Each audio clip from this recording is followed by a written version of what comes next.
Bismillahirrahmanirrahim. Assalamualaikum warahmatullahi wabarakatuh. Perkenalkan, nama saya Rina Safitri, NIM 204010101071, Prodi Informatika. Di sini saya akan mempresentasikan hasil jawaban ujian tengah semester saya, yaitu dengan tugas UTS-nya ringkasan materi sesi 1 sampai 7 mata kuliah Pendidikan Agama. Di sini saya langsung saja untuk sesi ke-1 dengan tema atau dengan judul yaitu Prinsip Kaidah Agama. Prinsip kaidah agama berisi tentang falsafah dan ajaran-ajaran agama dan juga fungsi serta cara menjalani hidup berdasarkan agama. Filsafat merupakan sarana yang baik untuk menggali kembali kekayaan kebudayaan, tradisi-tradisi, dan filsafat Indonesia serta untuk mengaktualisasikannya bagi Indonesia modern yang sedang kita bangun. Nah, filsafat dapat membantu untuk mengambil sikap yang sekaligus terbuka dan kritis. Filsafat membangun kesanggupan untuk mendeteksi dan membuka kedok-kedok ideologis berbagai bentuk ketidakadilan sosial dan pelanggaran-pelanggaran terhadap martabat dan hak-hak asasi manusia yang masih terjadi. Kemudian filsafat merupakan dasar paling luas untuk berpartisipasi secara kritis dalam kehidupan intelektual bangsa pada umumnya dan pada khususnya pada lingkungan universitas-universitas dan lingkungan akademis. Salah satu fungsi terpenting filsafat adalah bahwa ia menyediakan dasar dan sarana sekaligus bagi diadakannya dialog di antara agama-agama yang ada di Indonesia pada umumnya dan secara khusus dalam rangka kerjasama antar agama dalam membangun masyarakat adil makmur berdasarkan Pancasila. Nah, kemudian di sini ada cara beragama, yaitu yang pertama tradisional, yaitu cara beragama berdasarkan tradisi. Kemudian kedua formal, cara beragama berdasarkan formalitas yang berlaku di lingkungannya atau masyarakatnya.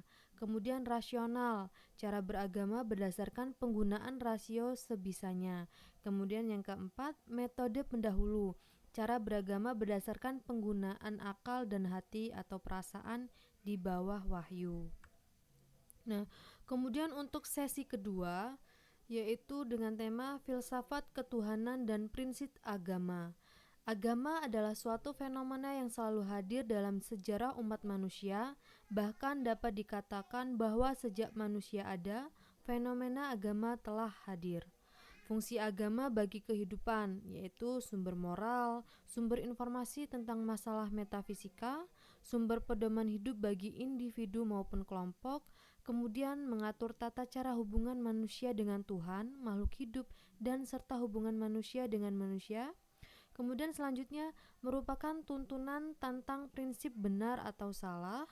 Kemudian pedoman mengungkapkan rasa kebersamaan. Selanjutnya pedoman perasaan keyakinan. Kemudian pedoman dalam membentuk nilai-nilai kehidupan. Pengungkapan estetika atau keindahan. Kemudian pedoman rekreasi dan hiburan. Dan yang terakhir memberikan identitas kepada manusia sebagai umat dari suatu agama. Masih kelanjutan dari sesi 2. Di sini ada prinsip-prinsip agama dalam kehidupan. Nah, prinsip kebebasan beragama atau berkeyakinan memberikan jaminan perlindungan bagi semua manusia untuk memeluk agama atau keyakinan tertentu. Sebagai hak asasi manusia, kebebasan beragama atau berkeyakinan dapat dipandang sebagai hak negatif dan positif sekaligus. Prinsip keadilan menjadi prinsip pertama dalam membentuk tatanan masyarakat yang baik. Kemudian prinsip kedua adalah ihsan. Ihsan bermakna melakukan sesuatu yang paling baik dan memiliki makna yang lebih tinggi daripada keadilan. Kemudian prinsip yang ketiga adalah berbuat baik kepada kaum kerabat. Nah, tujuannya adalah tujuan diciptakan manusia yaitu di muka bumi untuk berbuat baik kepada manusia yang lain dan dengan itu tatanan masyarakat akan menjadi baik. Sumber ajaran agama tentu saja mengacu pada agama yang kita anut dan yakini secara pribadi, yang tentunya menimbulkan makna yang berbeda namun tetap pada prinsip demokrasi dan kebebasan beragama. Kemudian untuk sesi yang ketiga yaitu hakikat, martabat, dan tanggung jawab manusia. Yang pertama, Homo erectus. Manusia sebagai makhluk yang berdiri tegak lurus. Oleh karena kemampuannya tegak lurus ketika berdiri tegak, pendiriannya dalam menghadapi kehidupan serta menitik beratkan pada unsur vegetatif manusia. Ini adalah kata tokoh Eugene Du Bois. Kemudian Homo religius. Manusia adalah makhluk Tuhan yang dapat mencapai pemenuhan dirinya dalam kehidupan religius. Tokohnya Leopold Kronecker. Kemudian Homo homini lupus. Manusia adalah serigala bagi manusia yang lain. Maksudnya yang kuat akan memiliki hak lebih besar daripada yang lemah. Untuk tokohnya Thomas Hobbes. Kemudian hakikat manusia. Nah, hakikat penciptaan manusia adalah semata-mata hanya untuk beribadah pada Tuhan Yang Maha Esa. Menurut para ahli agama, ibadah yang dimaksud adalah ibadah yang menyangkut hubungan manusia dengan Tuhan Yang Maha Esa atau hubungan vertikal maupun hubungan manusia dengan sesamanya atau hubungan horizontal. Kemudian sesi yang ketiga, masih lanjutannya, martabat manusia dalam beragama. Yang pertama, mempunyai kecenderungan dekat dengan Tuhan Yang Maha Esa, sadar akan kehadirannya. Kemudian yang kedua, dikaruniai pembawaan yang mulia dan bermartabat. Yang ketiga, mempunyai kesadaran moral dapat membedakan antara baik dan jahat. Kemudian yang keempat, jiwanya tidak akan damai kecuali dengan mengingat Tuhan Yang Maha Esa. Tanggung jawab yang pertama, tanggung jawab pemimpin, mewujudkan kemakmuran di muka bumi, menghasilkan sesuatu yang bermanfaat bagi kehidupan, kemudian memelihara bumi sebagai tempat tinggal. Sedangkan tanggung jawab untuk hamba, yang pertama taat, tunduk dan patuh kepada perintah Tuhan Yang Maha Esa. Yang kedua, menghambakan diri kepadanya bukan kepada nafsu. Kemudian menjalankan aktivitas dengan berpedoman kepada ketentuan Tuhan Yang Maha Esa. Kemudian sesi keempat dengan tema konsep kemanusiaan dari berbagai kitab suci. Kemanusiaan merupakan konsensus universal yang bertujuan untuk mempertahankan martabat manusia. Inilah selanjutnya yang menghasilkan lahirnya konsep hak asasi manusia atau HAM yang merupakan puncak konseptualisasi pemikiran manusia tentang hakikat dirinya. Kemanusiaan adalah hukum yang mempertahankan martabat manusia. Konsep kemanusiaan ada 3. Yang pertama, kemanusiaan merupakan dasar untuk semua hak dasar diklaim atau martabat manusia dianggap sebagai dasar hak asasi manusia yang aksiomatis. Kemudian yang kedua, kemanusiaan adalah hukum berdasarkan konsep martabat manusia yang ditemukan di sebagian besar konstitusi yang ditulis setelah Perang Dunia Kedua. Kemudian yang ketiga, asas kemanusiaan sebagai hukum akan dikaji muatan normatif kontennya sehingga pada analisis akhir pendekatan Undang-Undang Nomor 12 Tahun 2011 yang secara sempit mengartikan kemanusiaan sebagai hak asasi manusia dapat dibenarkan sebagai hukum. Kemudian untuk sesi kelima yaitu dengan judul kerukunan antar umat beragama. Hak beragama, bahwa hak beragama adalah hak asasi manusia yang tidak dapat dikurangi dalam keadaan apapun. Itu yang namanya hak. Kemudian bahwa negara menjamin kemerdekaan tiap-tiap penduduk untuk memeluk agamanya masing-masing dan untuk beribadat menurut agamanya dan kepercayaannya itu. Kemudian bahwa pemerintah berkewajiban melindungi setiap usaha penduduk melaksanakan ajaran agama dan ibadat pemeluk-pemeluknya. Kemudian makna kerukunan beragama. Kerukunan umat beragama adalah keadaan hubungan sesama umat beragama yang dilandasi toleransi, saling pengertian, saling menghormati, menghargai kesetaraan dalam pengamalan ajaran agamanya dan kerjasama dalam kehidupan bermasyarakat, berbangsa dan bernegara di dalam Negara Kesatuan Republik Indonesia berdasarkan Pancasila dan Undang-Undang Dasar Negara Republik Indonesia tahun 1945. Pemeliharaan kerukunan umat beragama adalah upaya bersama umat beragama dan pemerintah di bidang pelayanan, pengaturan, dan pemberdayaan umat beragama. Kemudian masih lanjut sesi yang kelima, mengedepankan kerukunan. Nah, pertama, menampilkan ajaran Islam yang memiliki moralitas universal. Yang diusung di dalam universalitas adalah moralitas agamanya. Agama apapun akan mengajarkan kemanusiaan, cinta dan kasih sayang, keadilan, kesetaraan, keselamatan, dan perdamaian. Persoalan kemanusiaan adalah persoalan universal, sehingga harus diusung oleh semua pemeluk agama. Kedua, menggalang pemahaman agama yang tidak sempit dengan klaim kebenaran yang eksklusif. Kesadaran itu bersumber dari pemahaman bahwa ada perbedaan teologis dan ritual yang tidak terbantahkan, tetapi juga ada dimensi humanitis yang dapat dipertemukan. Paham agama yang eksklusif akan berimplikasi terhadap penyangkalan diversitas kepemulukan agama yang memang menjadi keniscayaan di dunia ini.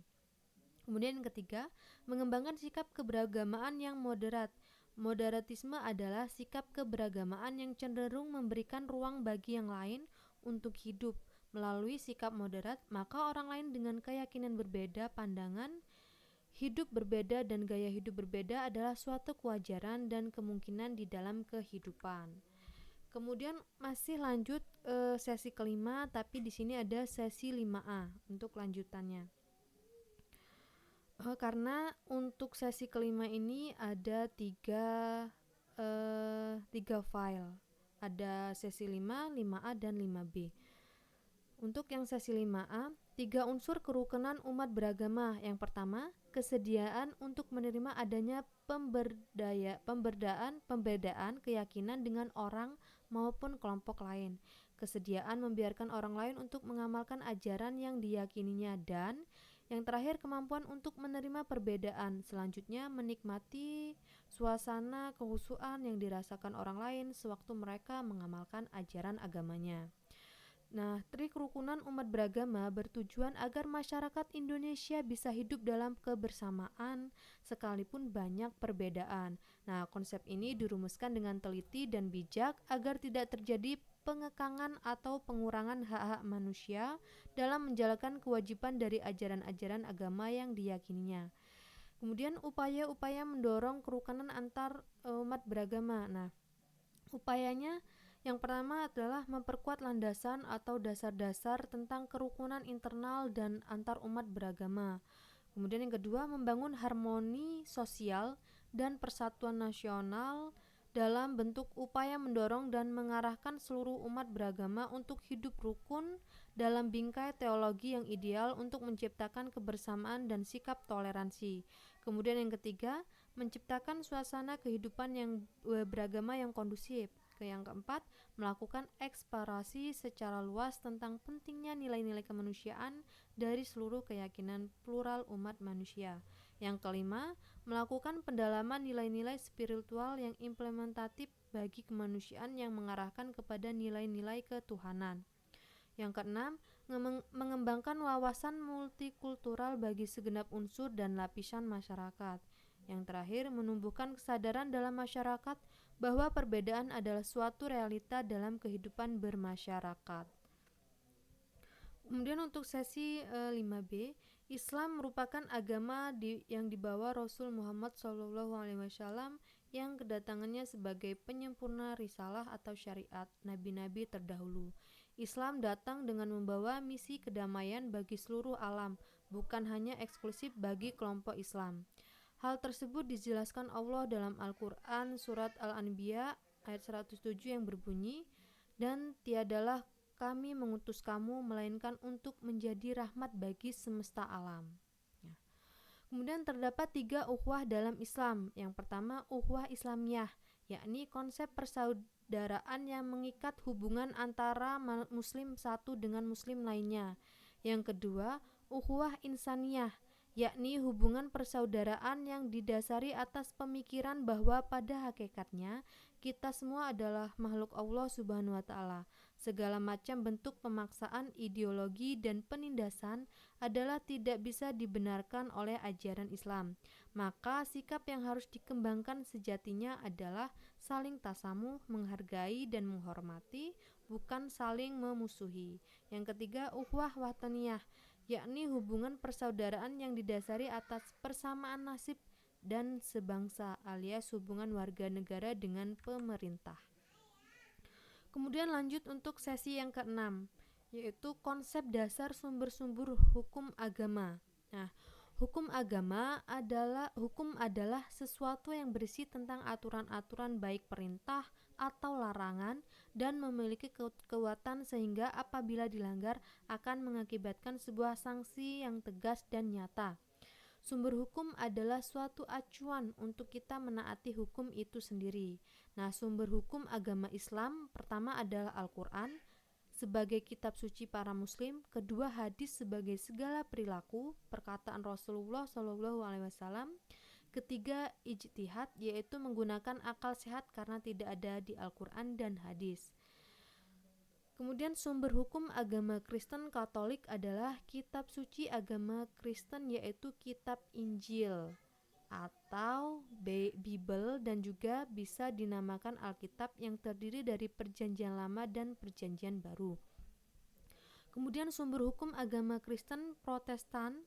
Nah, sumber-sumber hukumnya yaitu kitab suci Protestan sama dengan kitab suci Kristen Katolik, yakni Alkitab dengan penyebutan nama Injil yang diambil dari Perjanjian Baru. Nah, kemudian sumber hukum agama Hindu yaitu merujuk pada dua kelompok kitab, yaitu kelompok kitab Sruti dan kelompok kitab Smriti. Nah, macam-macam kitabnya adalah kitab Weda, Bhagavad Gita, Upanishad, Purana, dan Itihasa. Agama Hindu mengenal berbagai kitab lainnya seperti misalnya Tantra, Jyotisa, Darsana, Salwa Sutra, Niti Satra, Kalpa, Canda, dan lain-lain. Nah, kebanyakan kitab tersebut tergolong ke dalam kitab Smriti karena memuat ajaran astronomi, ilmu hukum, ilmu tata negara, ilmu sosial, ilmu kepemimpinan, ilmu bangunan, dan pertukangan, dan lain-lain.